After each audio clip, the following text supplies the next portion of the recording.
So this is the colour that I've gone for on my nails.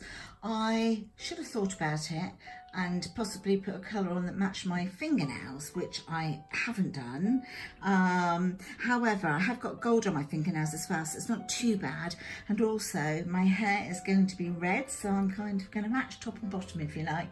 I'm just so kind of upset about the way my feet are looking, because where I've used that peeling mask, it's made my feet look terrible because it's not peeling off like in nice big strips like it has when I've used them before, and it's just sort of peeling off in little tiny bits. It's just looking a little bit unsightly. That's done. Right, this is the colour of the nail polish here. It's very pretty. I actually bought this in Turkey. Yeah, bought loads of them in Turkey actually. Beautiful, beautiful colour. Lovely. Excuse my peeling feet. And Elsie snuggled up on my dressing gown. But I've done, let's see if I can get close for you. See if you can see any of the little twinkles. Not really picking it up.